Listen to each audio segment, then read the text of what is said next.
Hello, everyone. Welcome to another episode of Cryptocurrent. Your host here, Richard Carthon. And today I got a special treat for you. We got a repeat guest. We have an OG that came back on the show early in Cryptocurrent's young career. Back in episode 38, we have Mr. Mark Anstead, now with the new company, Numio. How are you doing today? It's a pleasure to be back here. It's kind of weird that I was one of the OGs on the show, and I'm glad to be back. Excited to talk about what we're working on, and hopefully I can shed some light and educate you about some news. Absolutely. I mean, a lot has happened since we've spoke, I believe, back in 2019. So let's just start with a little bit of background on you. Give us a brief intro on who you are and what you're doing. For sure. Yeah, I've been in the crypto space for a while now. I guess I bought my first Bitcoin back in 2014, started to get my hands dirty in 2017, 2018, working with a company called Cryptocurrency Investing Network. Then I decided I wanted to start actually working and building in the industry and not necessarily working with a wide variety of projects. So I got involved with a project at the time called Hydro, created a company called Hydro Labs, and built some really cool tech when I was there. And that sort of fizzled out. And more recently, I've started up a new company called Numio. And we are focused on building out the user aggregation layer on Ethereum, focused on scaling Ethereum. Yes. Which is a huge problem going on right now. Massive. I can't wait for you to break this down. You're going after a very needed and necessary topic. Oh yeah, and it's been really exciting because I'm working with a few projects right now, and really cool to help guide them through this whole. I don't want to say mess because Ethereum right now it's a mess, but I'm working with a few other open source projects like PhoenixDAO, Indexcoop, Uptrennd, and I mean what's going on in Ethereum. It's incredible. Or I should just say blockchain in general. And I'm really excited to see where the next 6 to 12 months go. I have no clue what's going to happen. I have an idea, and I'll share some ideas, but it's going to be a wild ride, and I'm strapped in for the roller coaster.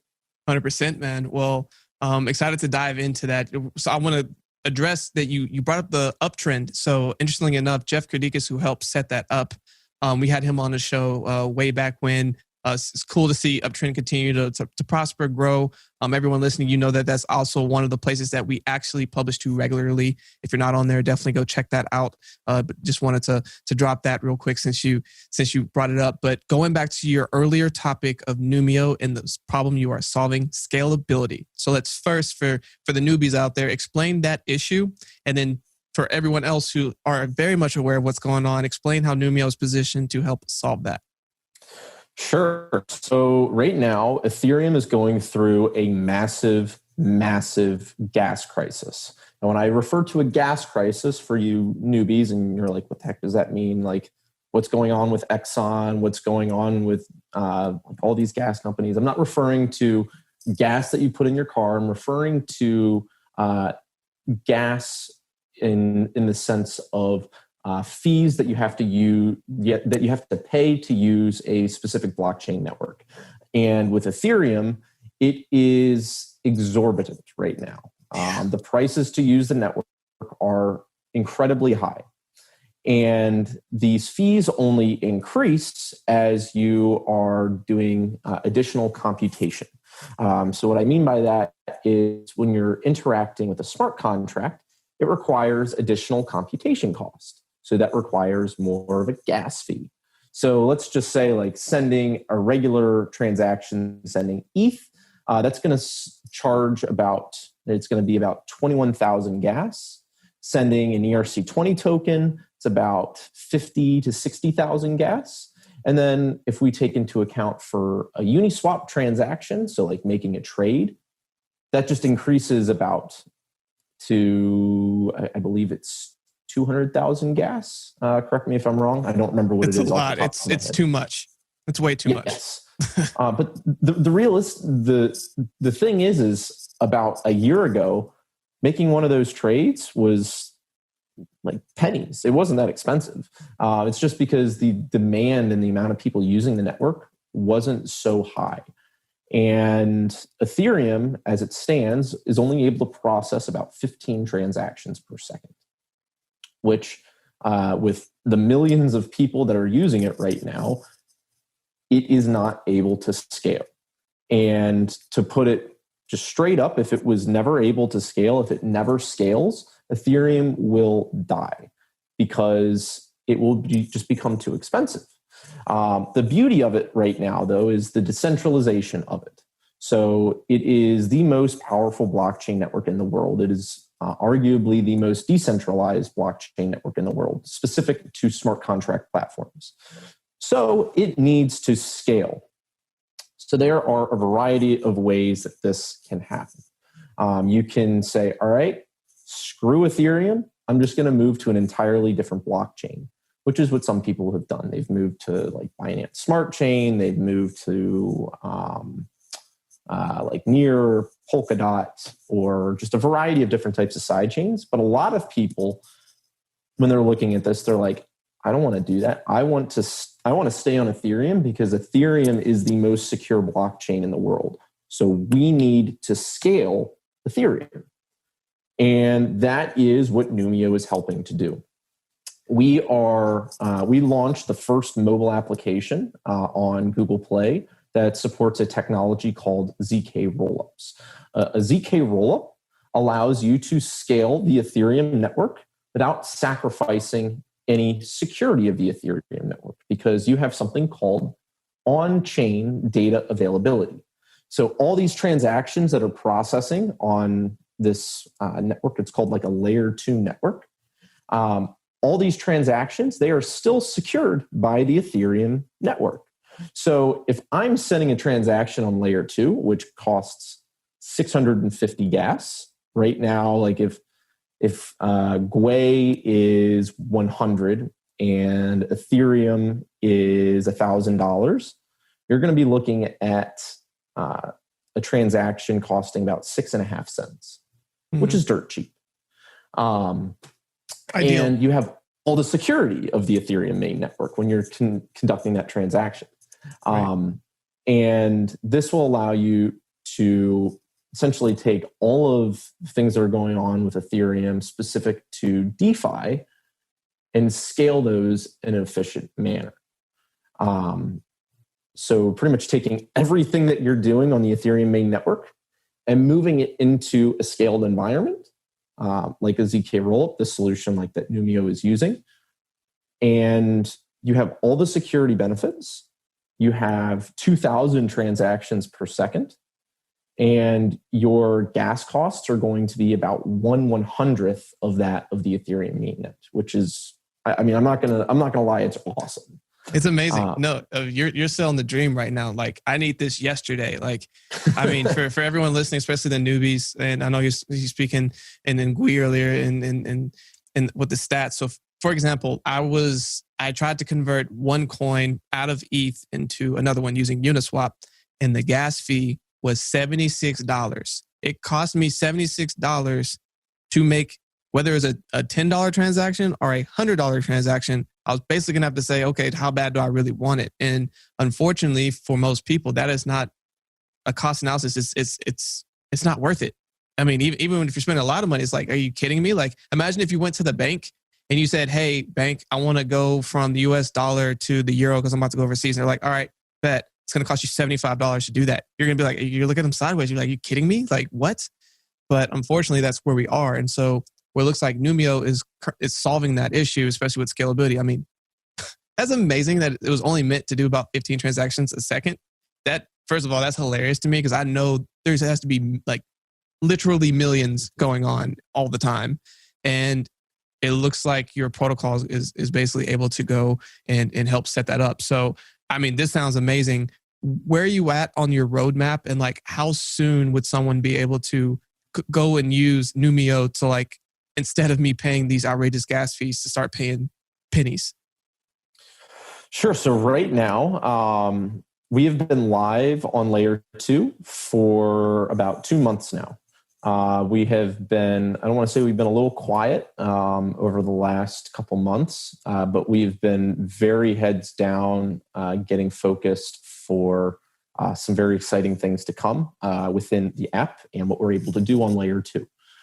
Specifically, like what you can do with like trading and things like that. So right now, within the app, you can do token transfers. So you can go and you can send assets on layer 2 in a peer-to-peer manner for pennies. It can be $1, it could be $1 billion, and each one of those transactions is just going to cost you pennies. It's going to be dirt cheap. They're completed instantly, and it's inexpensive, and it's awesome. And what we are currently working on right now, which will be introduced in the next few weeks, so definitely keep your eyes out, is the ability to trade on layer 2 through an automated market maker, similar to like Uniswap. And this will allow you to make trades for, you guessed it, pennies. And the beauty about what is going to happen there is we're able to take so much of the computation and break that down into just simple data that you can store in a Merkle tree and store that on the Ethereum network.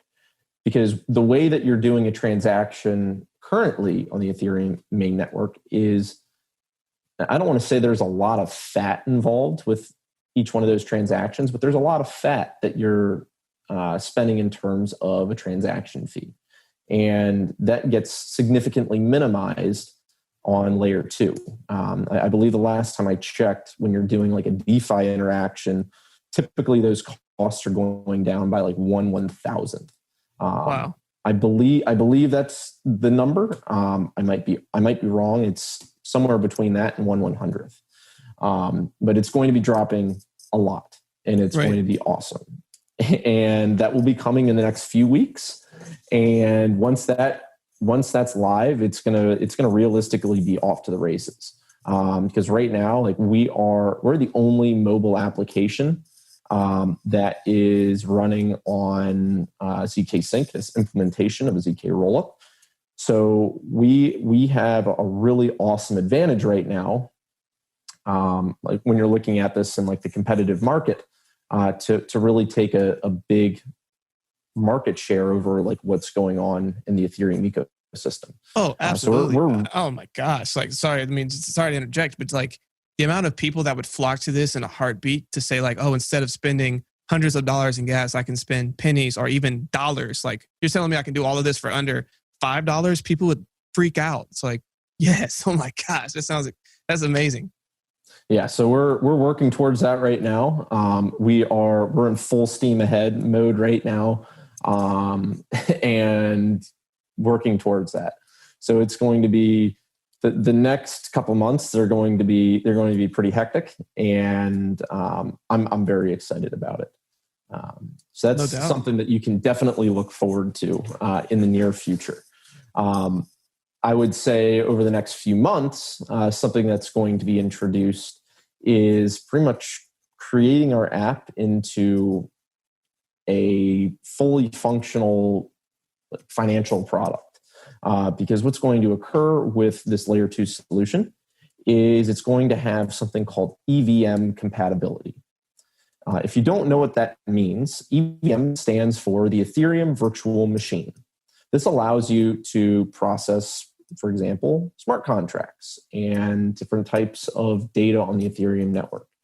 And you're going to be able to process all of these existing contracts directly into this scaling solution. So every existing Solidity smart contract is going to be able to move into this layer 2 scaling solution.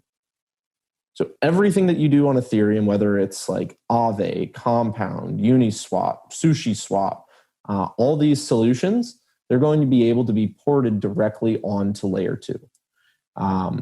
And essentially all of the Ethereum ecosystem, all of like the crypto economic activity is going to be moving onto layer 2. And it's going to be an interesting and exciting migration over the next 6 months. And I'm pretty thrilled to sort of, I don't want to say like being a part of like spearheading it, but like this is a huge moment in the future of DeFi, because in its current form, DeFi is effectively dead. I don't want to say it's dead, because like so much innovation is going on, but for 99% of people, if you're operating on Ethereum, they can't. And it needs to scale, and without these solutions, it won't be able to. So I'm really excited to be a part of that and bringing that into fruition.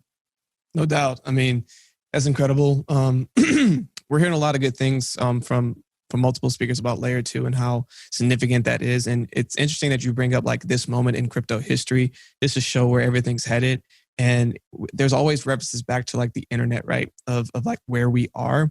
And it feels like we're going from like the supermassive, like supercomputer that's like sitting in the back and you have to do a bunch of stuff to like do these simple computations, to like your first personal computer, right? I feel like that's kind of where we are on this trajectory. I feel like we're still like a long ways to go before like we really, really get into that internet boom. We're still very early, but it feels like that's that next step that we're kind of headed towards. And like, that's exciting. And like you said, like adding this scalability to Ethereum and showing how this would then work within like other ecosystems, like it compounds into being able to have more interoperability, which I think is always one of the things that people need to be driving towards. Is like, how do we get everything to communicate and be efficient and cost effective for people, right? So I'm excited for this. I'm excited for Numio and what y'all have going on with it, man. And just like you said, you kind of talked about layer 2 and how that's going to come probably in the next 6 months or so. But from the larger, when you take a step back and you look at like where the market has started at the beginning of 2021 and like where it looks like things are headed, what are some things outside of layer 2 that you are also looking at and have in the back of your mind? I mean, one of the things that I would say that I'm worried about is 2021 seems like it's going to become the next bubble for crypto. 2017 was the ICO bubble, and I think 2021 is going to become an NFT bubble. I think NFTs are freaking awesome. Don't get me wrong. Like, I love NFTs. Like, I've aped into a few NFTs. Like, I'm not going to lie. Like, they're fun. They're exciting. But I think that we're gonna see a little bit of a bubble in NFTs. So be careful. Be very smart about what you're putting your money into, because there's probably going to be a little bit of a pop. There are going to be some NFTs that are unbelievably valuable. They will be incredibly successful, and you will make an insane amount of money from them. But I would say, similar to like we saw with ICOs in 2017, probably 99% of them are going to turn out to be crap. So just be aware of that and be careful, because coming from someone who, I mean, I put some money into ICOs back in 2017, and probably 9 out of 10 went down like 99%, or just like don't exist anymore. So just be smart about that. What I think will come out of that is it'll show that NFTs are here to exist, they're here to stay. What is so powerful about them is what you can do with like smart contracts, how you can programmatically build different types of things into an NFT. So let's say you are a content creator. You don't have to worry about your product getting resold. You can have that programmatically built in. So if it gets resold, you still earn money. And that's something that's going on with different types of marketplaces. One of the projects that I'm working with, PhoenixDAO, they're releasing an events app where you essentially are able to build NFTs in the form of a ticket. And you can essentially purchase tickets. And if those tickets are able to get resold, you'll then be able to make money off of those tickets. So that sort of helps to combat some of the things that are going on, I guess, with like scalping and things like that. I don't know if that functionality is live yet in terms of like what's being built into the smart contract. That's something that like they can work towards, because those are things that you can build into a smart contract. And I think what it just proves is like smart contracts, they're freaking awesome. Like they are really cool. And in the reality of things, we are going to see the amount of innovation that we're going to see over the next 2 years is going to just grow exponentially. Like what we saw with DeFi summer last year, like for people who weren't in the weeds every single day, it was one of like the most euphoric and crazy, I would say like 3 to 4 weeks of my life where I probably got like significant amount of gray hairs. Like I made some money, which was awesome, but like things are just popping up left, right, and you don't know what to do. Right. And the same thing is going to be occurring over the next couple of years. Like with all this innovation that's going on, you think you're going to be staying on top of anything, like of everything? Good luck. You're not, because there's going to be some unbelievable innovation because you can just build on top of all of these different types of protocols and smart contracts and make them even more powerful. So it's going to be a pretty wild next couple of years. I'm very excited, like specifically about like the DeFi market. Like that's my passion. I love it. I eat it, breathe it, and sleep it. I consider myself somewhat of a DeFi degen. And I'm unbelievably excited about what that technology is going to bring for people around the world. Because we're seeing a lot of people who are flocking to some of these solutions just because, not necessarily like for using like cryptocurrencies as like an alternative asset, but using these as an alternative for growing their wealth and as a banking solution. Yeah. Like it's really cool. It's a lot of people are first time, banking the unbanked and then having a way to have some collateral that you can actually go get a loan on. And like, you know, it's there because it's literally, you're putting your crypto in there. Like you're literally giving people who ultimately either wouldn't be able to get a loan or to create wealth or do some other things that, you'd have to have some initial assets or money to do in your traditional finance. You can do it in crypto and it's amazing. Oh yeah. It's cool. I mean, I was talking to I was working at a firm, 7 years ago. It was a firm. They sold life, health, disability insurance. It was like a bunch of financial advisors. And he called me up the other day. He's like, "Should I buy Bitcoin?" And I was like, oh God, I don't want to get into this conversation. But one of the things that we did talk about is how I'm able to generate APR yield on my funds. Right. Like I'm currently having a bunch of my I use USDC, and I'm having that sit in a bunch of vaults. And obviously it's a bull market, so those yields are significantly higher. Yeah. But even in a bear market, you're generating at least 5% APR. You can't get that anywhere.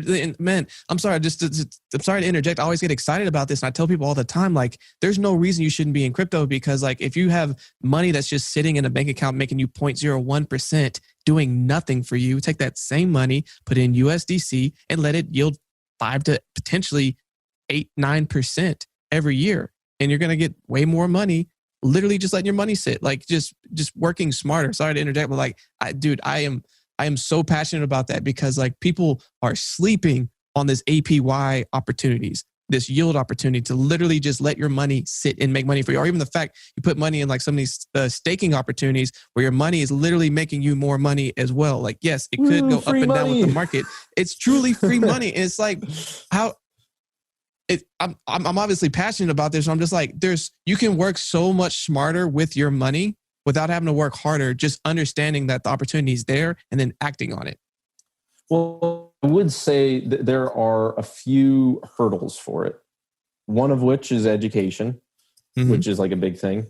The second is right now is like the gas fee problem, because like, let's say like I want to go and deposit into one of those vaults, or let's say I want to deposit into Compound.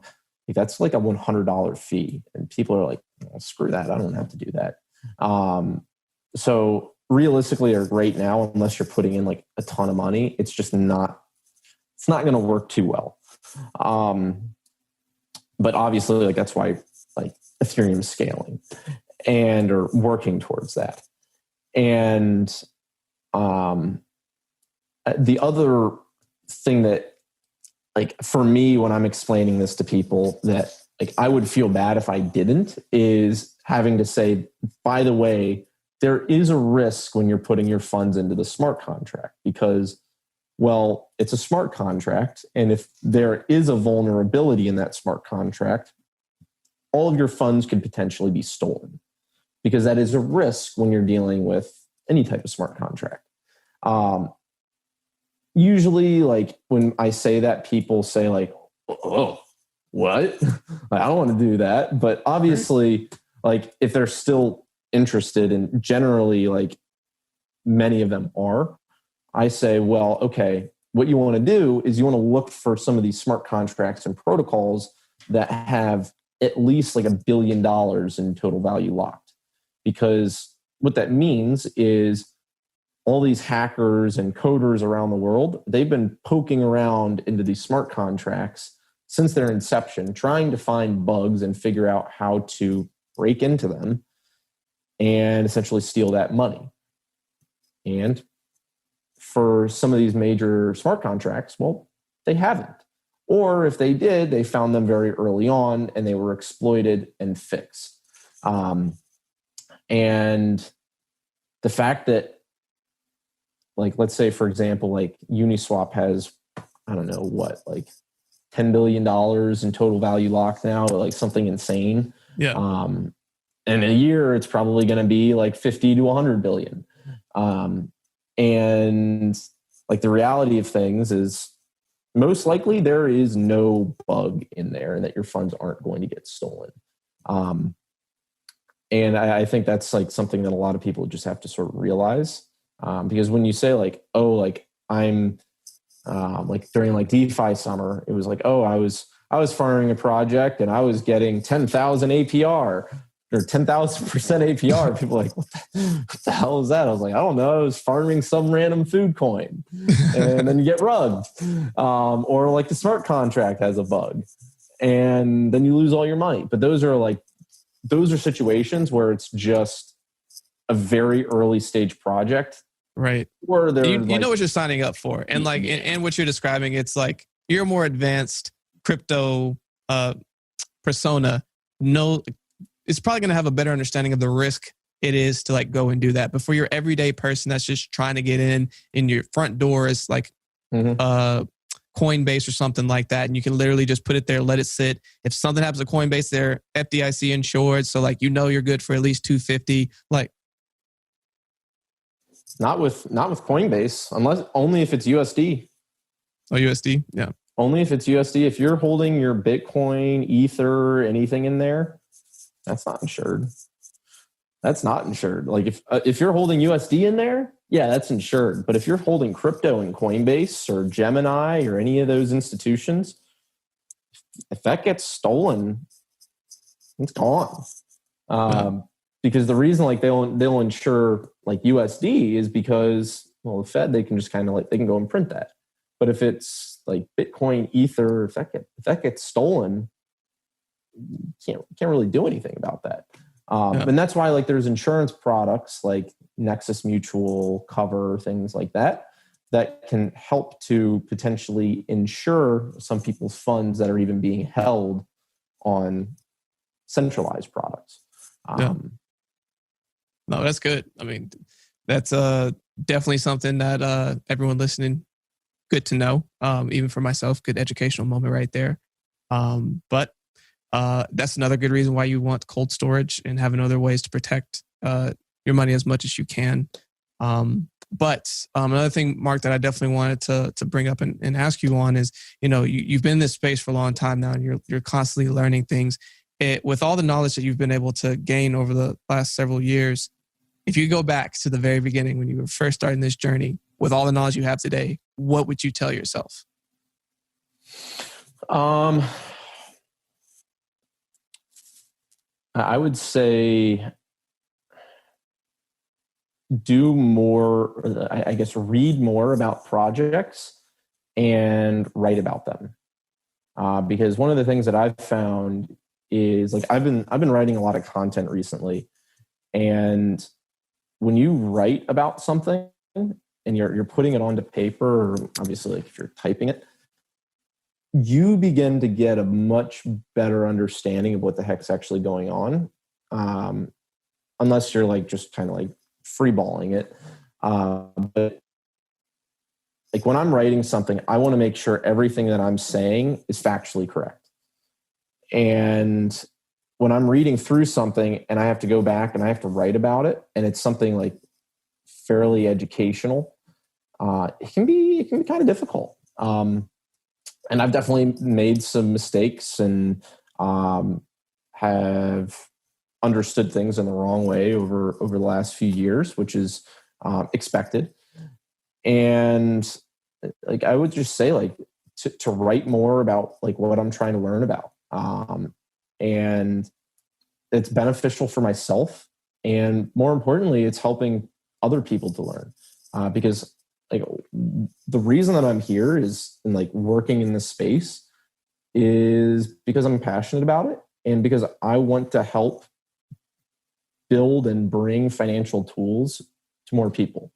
And a big part of that is education, and helping to essentially teach people about what's going on is really important. And a big portion of that comes through content creation, like yourself going and interviewing people or going and writing about things. There's a lot of value in that, and that was one of the things that got me into crypto. And God help me if I go back and read some of those original articles that I wrote. Like they're awful, like terrible. Like I hope they never reach the surface. But I didn't really know what was going on when I first got in. And did anyone? I mean, you learn through experience, but you have to throw yourself in the fire and just start. And the whole point is that you started and that you started to get into it. And just like you said, I'm the same way. To write something down and try to put something on paper that you know that someone else is going to read, you have to be thorough enough for it to make sense. And so you want to be able to demonstrate your knowledge in a way that can be received by other people. And it also helps you know it for yourself and be able to speak to it a lot clearer. So I do like that advice. You're actually the first one to have said it that way. So definitely thank you for that. And yeah, man, was there anything else that you want to add to that? Crypto Twitter. Go on crypto Twitter. Follow people on Twitter that are like, I don't want to say like thought leaders, but people that are like very outspoken in the ecosystem. You will learn more on Twitter than you will anywhere else. And you'll find out things first on Twitter than you will on any other news platform. I mean, that's why they call it crypto Twitter. Right. You will learn so much. And it's like, people joke about it sometimes, like how is this platform free? Like, how is this free? But go on there, just follow what people are saying. And I wouldn't say like use money to like invest in stuff that they're talking about. maybe if you want to just like throw money around and have a little bit of fun with it and just kind of like gamble money, but don't expect anything to come from it. But just read and try to learn and learn from them. Because there's a lot of value and knowledge that's shared for free. Yeah. So just absorb as much as you can. That's all I can. Yeah, no, man, that's great advice. I mean, crypto Twitter is amazing. It's a very welcoming community, but also it can be kind of harsh as well if you ruffle the right feathers. But all the same, there's a lot of free knowledge out there. There are some that if you want to take it to the next level and get a little bit further knowledge, you can, pay a little bit. But all the same, like just get involved, get part of the community. You meet a lot of great people who do genuinely want to help and are welcoming and to try to get you up to speed. So thank you for that advice as well. But, thank you for everything that you've been able to share with us today. But what is a final thought that you want to leave with all the listeners here today? Blockchain is here to stay. Whatever you read on social media, whatever people say on Twitter or any type of news platform, if they say like blockchain or one of these blockchains is going to die, it's probably not going to happen. There's so much innovation, so many intelligent people. You need to start learning about it and realize like how it can be a part of your personal life and how it can benefit things that you're doing. Because believe it or not, something that you're doing in your life, it can probably you can probably find some benefit from using some type of blockchain-based solution. Like for me, I love DeFi. I think it's awesome. If you're a content creator, look into how you can monetize yourself as being a content creator, whether it's like through creating content or building NFTs and creating a community around those types of things. I don't know. There's a lot of things, but